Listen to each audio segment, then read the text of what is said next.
અદ્ભુત અદ્ભુત છે તમારી નૃત્ય અને સંગીતની કળા સાધના.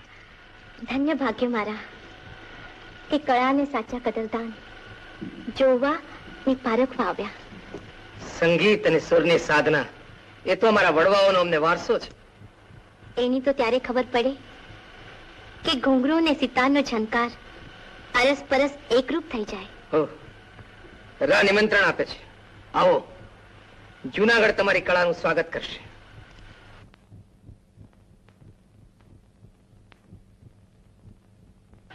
કલાને બાને રાજમહેલમાં એક નાચનારી આવે અને છતાંય રાને તમે કંઈ જ કહેતા નથી. રાજા છે, કળા અને કલાકારનું સન્માન કરે એ એમના મનનો આનંદ છે. એમાં અજુગતું શું છે? તમે તો જાણો છો માં, કળાના નામે એક દિવસ એક કલાકાર દુશ્મન બની રા દિયાસનું મસ્તક દાનમાં માંગવાની રમત રમી ગયો અને ફરીથી કળાના જ બાને કોઈ અનર્થ ન થાય. તમે તો સૌરાષ્ટ્રના રાણી છો, વિચારી જોજો. ભવિષ્યમાં કોઈ આફત ન ઉતરે એટલા માટે મારી ફરજ સમજીને ચેતવવા આવ્યો હતો.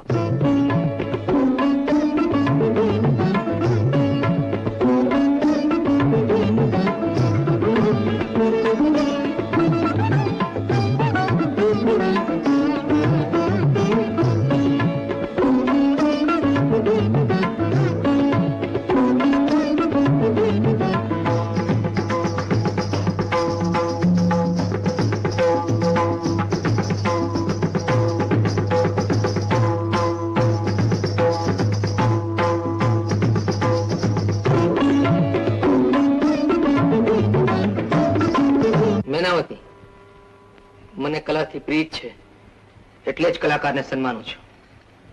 તમે નર્તકી છો, રાજરાણી નહીં. કલાની ભક્તિ છોડીને રાણી થવાના સપના જોશો તો બે વાતો બગડશે.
નહીં ઉતરે.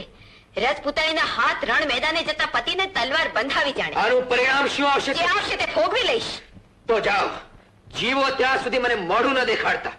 આવતીકાલથી અણમાની તેરા ઓરડે તમારા ઉતારો. કાલ કોણે ફાળી છે રાવ? ચીફેથી જાકારો સાંભળ્યા પછી રોકાય એ રાજપૂતાણી નહીં.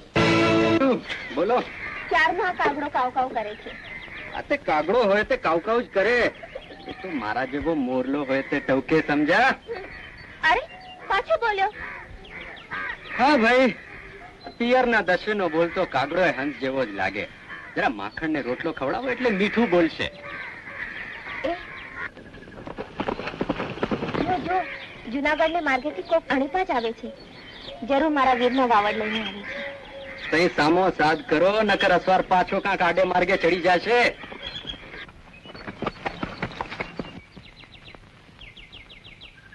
અરે આ તો રણમાલ મારા મોડા સામે જોઈને ઉભા છો છું. જાઓ ખાટલો ધાડો ધડકી નાખો. કા ભાઈ જુનાગઢે તો હેમકેમ છે ને? શું કરે છે મારા નવઘણ ભાઈ ભાભી ને? એ બધાય મજામાં છે, અમને તો રામ રામ કરવા દો. રામ રામ રામ રામ સાસતિયાજી. તમે વાતું કરો, હું શિરામણ લાવું છું. હા, કા સાસતિયાજી, તમારા કંકુ પગલા હમણાં જુનાગઢ કા નથી થતા? એલા મારા નામ વાહે આ જી નો લોંદો કાં લગાડ્યો? ભાઈ રાજના હગા, અને તેમાંય પાછા તમે તો બનેવી. એ સાંભળીને આપણે બનેવી હો. હા હા, લાડકા બનેવી. બસ એ લાવ તારા ભાઈ ને માખણ નો લોંદો ખવડાવું. આ લ્યો, કે બસ બસ બસ. લ્યો હવે પૂછો પિયરના સમાચાર. હા, તો વિરમદેવજીએ કીધું છે કે બેન એક આંટો જુનાગઢ આવી જાય તો સારું. કા ભાઈ, કાંઈ ઉપાધિ જેવું તો નથી ને? આ ઝૂંપડા વાળા રાજાની ઉપાધિ કરે છે. તો તમે હાલો ને. એ હું તો એ દી આવીશ જ્યારે રા પોતે અહીં મને તેડવા આવશે. હા હા, હું જઈને મોકલીશ, સમજ્યા? જાહલબાને ન બોલાવ્યા હોત તો સારું હતું. મારા કારણે એ ભાઈ બહેનને નકામું દુઃખ થશે. બીજું કોઈ ઉપાય નહોતો. રા હજી જુવાનીને ઉંમરે પગલું માંડે છે. ઉછળતું લોહી, એ ગુગળતા સાગરની આડે તમે મરજાદની પાડ હતા, પણ તમે રાથી રૂસણું લીધું. મને વિશ્વાસ છે કે જહાલબેનની વાત રા જરૂર માનશે. મેનાવતી, મેના, અરે ઓરડામાં આટલો અંધકાર કેમ છે? રિસાઈને કેમ ઉભા છો? મને જવા દ્યો રા. પાછી મેળાની વચ્ચે પગે ઘૂંઘરું બાંધીને નાચીશ. જોનારા તાળીઓ પાડીને કહેશે, રાની મેનાવતી નાચે છે. મેના, મારાથી હવે વધુ અપમાન સહન નહીં થાય. કોણે કર્યું તમારું અપમાન? એમ કહો કે રા સિવાય કોણે અપમાન નથી કર્યું. વડીલ જેવા વિરન દેવજીથી લઈને બધાની જીભે તે એક જ વેણ સંભળાય છે, રાની રખાત. મેનાવતી, અપમાનના એટલા ઝેર પીધા છે કે હવે મારાથી જીવાતા નથી. તો એમ વાત છે. તો તને રખાત કઈ જેને તારું અપમાન કર્યું છે એની જીભેથી જ હું એકવાર કહેવરાવીશ કે તું રાણી રાણી છો. મારા રા! આવડી મોટી ઓળી સળગી ગઈ તોય કોઈએ મને કહેવરાવ્યું નહીં. સૂરજ આડા વાદળ છવાયા છે બહેન. રાની આંખે ચુંદડીના પાટા બાંધીને નાચનારી એમને નચાવી રહી છે. અને તમે બધા મૂંગે મોઢે જોયા કરો છો. સાવજને પાંજરે પૂરી શકાય બેન, પણ રાજાની હઠને રોકવી એ તો સમંદરને માજામાં રાખવા કરતા અઘરી વાત છે. રાજહટ ક્યાં છે રા?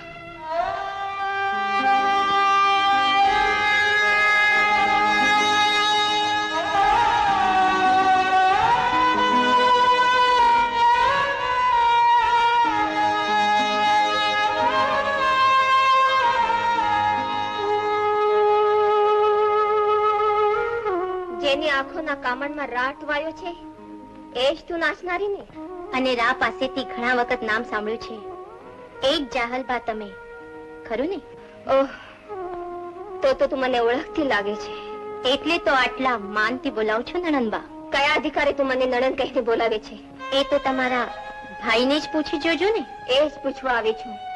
ક્યાં છે રા? રાને મળવું હશે તો મારી ઈચ્છાથી મળી શકાશે. મને રોકનારી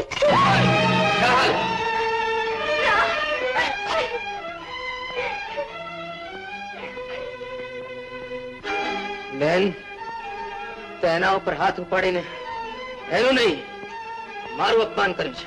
નવઘણ, મારે મને સોરઠની રાણી છે. આપણા ભાઈ બહેનના હેતની તે હાથે રાખડી બાંધી છે, એટલે આગળ વેણ બોલતા મારા ઓઠ ધ્રુજે છે. પણ તારી જગ્યાએ બીજી કોઈ હોત તો એના પગમાં પડાવીને માફી મંગાવત. માફી મંગાવત? આ નવઘણ બોલે છે? સોરઠનો રા બોલે છે? હા, નવઘણ બોલે છે. ઓહ, હું તો આવી છે મારા વીરને ઠપકાના મીઠા બે બેન કેવા. મને ખબર નહીં કે બેનના વહાલ નાચનારીના ઝાંઝરની ઠોકરે ચડશે. બેન, જાહલ બાને જરા રીસ ચડી ગઈ છે, પછી મનાઈ લઈશું.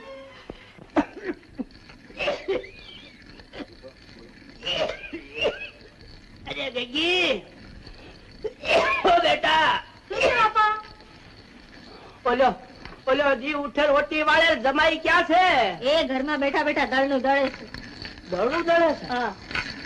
અરે મારા બાપ, આ જમાઈ હું ઘરમાં આવ્યો છે, આના કરતા તો મેં હાથ પડ્યો હોત તો હારો. હું કઉ છું આ છપ્પર પુગો જ્યારથી ઘરમાં આવ્યો છે ને ત્યારથી દીકરી કોટીએ ધાન ખૂટી ગયા છે, ધાન. ચડી ચડી બેટા. અરે બાપા, તમને તો માંદા વધતું જાય છે. જ્યારથી આ જમાઈ ઘરમાં આવ્યો છે ને ત્યારથી તો મારા ઘરનો જીવ ઉઠી ગયો છે.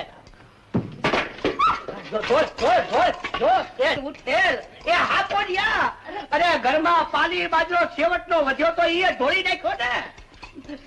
ખાજે તારા બાપનો ખાવડા. અરે મહારાજી, તમારી તો જીભ છે કે હળગતું અડાયું છાણું. હે, ચારના ગાળું દીધે રાખો છો તો તમારે જે કેવું હોય એ મને કહો, પણ મારા પિયરિયાને હું કાં વગોવો છો? આજે મારા બાઈજી નથી, મારા હાહુમાં નથી, એટલે જ મારે આ બધું સાંભળવું પડે છે. નહીં તો એ મારી પડખે આવીને મારી ભેળ તાળે. અને તમને ન પહોંચતું હોય તો કઈ નહીં, ફરી નાખો ને. દઈ દે છૂટા છેડા, દઈ દે છૂટા છેડા. અરે હોય ભૂંડા હોય, સાસરેમાં આવ્યા ભેળું સુખ તો કોઈને મળ્યું છે? જરા મન કઠણ રાખો. ચારની થોડી છે, કઠણ રાખો, કઠણ રાખો. અરે મારે તે કેટલું કઠણ રાખવું. મારું મન તો બહુ કઠણ હતું, પણ આ તારે હિસાબે પોસું પડી ગયું છે. મેં તો મારા માવતરે જણાવી દીધું છે, કહી દીધું ને મોકલાવી દીધો ને સંદેશો મારા માવતરને કે ખીલેથી વાછડો છોડાવી દઉં. આ કપરા હારિયામાંથી બચાવો, નહીં તો હવે દીકરો તમારો કુવો અવાડો કરશે. આટલા માટે કહેતો તો કે ખાનદાનનું લોહી ઘરમાં લાવવું જોઈએ, પણ આ હવાયું ક્યાંથી ઘરમાં ગયું? આ જીવતું હાપડ્યું હું કરવા ઘરમાં લાવ્યા? અરે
મારો મીઠો ડાયો, મારો મીઠો શાણું.